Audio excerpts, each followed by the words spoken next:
татар тілінде мен еш сөйлешмеймін һәм менің практика бик аз. Менің бар яхшы дусларым татарча матур итеп сөйләшә белән. Тик алар белән без бик еш күрешмибез һәм мин үз өемдә бер үзем яшим һәм кем белән аралашу татарча белән кешеләр юк дип әйтеп була. Әйдәгез, мин сезнең белән танышып китим. Мин Ләйсән, мин татар һәм мин үзем профессиям психолог. Бу шундый эш кешеләр белән эш белән бәйле һәм гадәттә мин татар телендә гомеремдә бер тапкыр гына сессия алып бардым. Беләсезме, миңа бик ошады үземнең туган телемдә сессия алып бару. Ник дип әйтим, чөнки татар телендә мин сөйләшергә яратам һәм татар телендә ничектер гаҗәеп эмоциональ минем халәтем күбрәк ачыла. Чөнки бу минем туган телем, без ул телдә туганнарыбыз белән сөйләшәбез. Ул тел миңа бик якын, шуңа күрә дип әйтеп була. Мин монда каналымда татар видеоларын да чыгарырга күбрәк дип уйлыйм.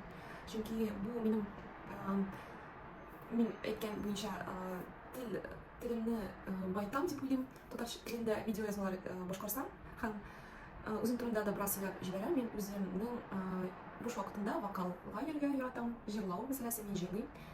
Мәсәлән, мин күптән түгел үзем җыр яздым һәм ул киләчәктә площадкаларда булачак.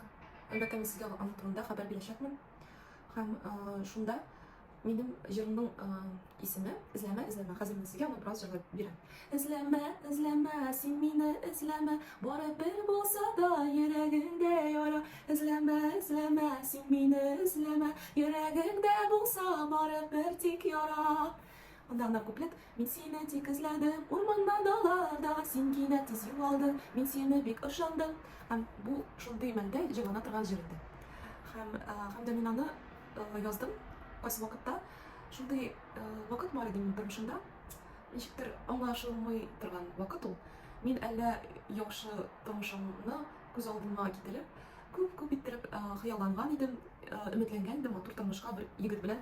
Ул чынга ашмады һәм ул минем чынга ашмаган бу история минем бу җырымда чагылды. Шуңа күрә ул шундый эмоциональ, ул шундый дулкынландыргыч фольклор стилендә безнең проектты яратты. Без аны шул стильдә башкарачакбыз сентябрьдә безнең Чаллы шәһәрендә. Килегез, карасыз. Сылтамаларын бәлкем сез күрерсез. Безнең Чаллы онлайн группасында нинди мероприятие башкарыла. Әйдәгез, мин сезгә психология турында да сөйләп китим. Ник кичә мин татарча стендапта чыгыш ясадым. Ул чыгышта мин сөйләдем үземнең тормышым турында. Мәсәлән, мин 10 ел диссертация яздым. Тик ул чыкмады, ул диссертация, мин аны шундый яздым, тырыштым, тик ул барыбер чыкмады, чөнки 10 ел язу. Мин ул 10 елны чынлыкта шул диссертацияга үземне шунда посвятила себя. Мин ул диссертация үземнең тормышымны, тормыш ямимне шунда чагылдырдым дип әйтеп була. Чөнки диссертация язгач мин уйламадым да. Гаилә кору турында менә мин 39 яшь, мин уйламадым да. Мине ничектер читләтеп узды минем танышларым инде. Күптән өйләнделәр, балалар таптылар, мин әле дә өйләнмәгән, балалар тапмаган. Мин зарланмыйм, тик тә шулай да ул ничектер шундый вакыт булды, нәрсә мин үземне шул вакытка бирдем һәм ул минем бөтен яшьлегем дип әйтеп булмый инде. Ягъни миңа ул кызык иде. Шундыктан мин үземне ничектер шул диссертацияга карап, үземнең кайбер проблемаларын ягына карарга күзем ачылмады дип әйтәм инде. Мин күз ачып карый алмадым үземнең нинди личный да шундый шәхси тормышымдагы проблемалардан ябылдым дип әйтеп була. Чөнки мин аны ничектер читләтеп уздым, үземне алдаладым дип әйтеп була. Шуңа күрә мин 10 елдан соң диссертацияны бетердем дә, мин эшемнән дә киткән идем. Ул диссертация минем эшем белән бәйле иде. Һәм дә шул вакыттан ничектер мин үзгәреш темасына киттем. Мин әйтәсем килә, курыкмагыз узганны ташлап китәргә. Менә ул сезнең тормышыгызда ничектер ям истәгән кебек булды. Тик ул ям истәү түгел, ул сезне үзегездән алып китә торган нәрсә булды дип уйлыйм. Менә мин үзем турында. Чөнки мин үземнән качасы килде шул диссертацияга. Мин реаль тормышымны күрә алмадым, чынлыкта ничек булганымны. Мин бик адашкан кешегә ошаган идем ул вакытта. Мин белмәдем нәрсә эшләргә, ничек булырга. Минем өчен иң аңлашылган һәм белгән юл ул уку иде. Чөнки уку ул мине бик илһамландырадыр. Мин укуга бирелә миңа уку бик ошый иде. Чынлыкта да бик ошый иде. Мин укырга ярата идем. Мин китап укырга күптән башладым. Бер китапны күптән түгел укып беләсең. Һәм мин татар телен яратам. Мин шуны уйладым. Мин татар телендә сөйләшергә яратам, мин татар телен яратам. Нәрсә, мин үз-үземә качкан идем диссертация язып һәм ул диссертация туктагач, мин ничектер үземә яңадан караш белән карадым.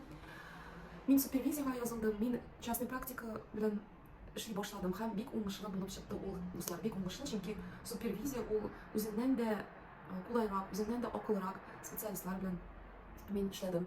Шул вакыт белән дә арада мин параллель буенча үземнең терапиядә үткәрдем. Ул атнага бер тапкыр терапия иде. Мин үземне яңадан перепрошил, яңадан төздем дип әйтеп була. Шул турыда иде ул терапия. Хәзер мин яңадан терапиягә кертдем. Атнага, ике атнага бер тапкыр психологка йөрим. Ул миңа бик булыша. Мин клиентлар белән эшләгәч, кайвакыт минем эчемдә ничектер эчемдәге яра ничектер активлаша башлый. Мин аны үзем дә сизәм. Ул минем халәтем буенча сизелә. Мин ничектер тормышка карашым үзгәреп китә. Кайбер кешеләрне мине бик каты триггерить итә башлый, бик каты ничектер мин аларга карыйм да, минем кайвакыт бик рәхәт булмый аларга карагач, шуңа күрә мин аңлыйм, хәзер бу миңа минем җәрәхәтләрем, балачак җәрәхәтләре активлаша, шуңа күрә мин шулай үземне хис итәм. Шул вакытта мин аны психологка әлбәттә хәбәр итәм, язам аңа шул турында, ул миңа ярдәм итә. Ул ярдәм итә беләсез нәрсә белән? Ул ярдәм итә үзеңне тыңларга, аңларга, үз хисләреңне, үз эмоцияларыңны, кайчан, ничек барлыкка кирәк икәнен, һәм шул да әһәмиятле. Психологка син үзеңнең тормышыңны, үзеңнең хисләреңне белән бүлешә аласың. Менә әйтеп карагыз, сез дусларыгыз белән бар нәрсәне дә сөйли аласызмы? Чөнки без гадәттә дусларыбызга күп нәрсә сөйли алмыйбыз. Без менә син әйтәсең, ул икенче сүзен әйтә. Син әйтәсең, син нәрсә ник борчыласың? Менә мин дустым, син нәрсә, сиңа эшләргә кирәк. Син нәрсә турында уйлап йөрсең, буш вакыты күп, шуңа күрә син шулай җыйсың. Дуслар кайвакыт миңа әйтә. Мин хәзер самозанят үземә эшлим һәм мин фриланс дип әйтеп була. Бу мин 15 ел артык наймда эшләдем. 15 ел, дуслар, 15 ел эшләдем. Хәзер вакытта кайбер кешеләр наймда да эшләп барганнары юк. Безнең менә яңа этапта булган кешеләр, әмма күбесе хәзер заводка, күбесе инде эшли торган кул белән эшли торган профессиягә кермиләр. Хәзер безнең модада блог йөртү, мин дә шул кешеләр арасына керәм дип уйлыйсызмы? Мин аны өчен үземне үз үсеш турында, үз үсеш мәсьәләсе буенча гына шуңа күрә аны алып барам. Беләсезме, ул блог, ул миңа доход та китерми, ул миңа клиентлар алып килми. Мин сезгә дөрестән дә минем сарафанный радио эшли. Минем блогта килгән кешеләр санап кына була. 1-2 менә шулай. Менә Инстаграмда елына бер кеше килә. Беләсезме, менә тегеннән бер кеше, болай бер кеше. Мин аңа ничек дип әйтәм, проблема дип тә карамыйм, чөнки ул шулай, минем шулай килеп чыкты. Һәм мин белән кайбер кешеләрнең блогтан бик әйбәт клиентлар килә. Алар эшкуар да дип әйтеп була. Минем шулай килеп чыкты, белмим нигә. Бәлкем мин укыдым да инде уйлыйм темага, дуслар, мин аны алып барырга да тырышам, социаль челтәрләрне. Ул миңа беләсезме нәрсә эшли, мин аны менә мин аның өчен канәгать менә алып барсам да, 12 минут сөйләдем, дуслар, 13 минут. Һәм шуңа мин бик шат. Хәзер тамамларга һәм видеоны мин сезгә җибәрәм. Хәерле көннәр, дуслар.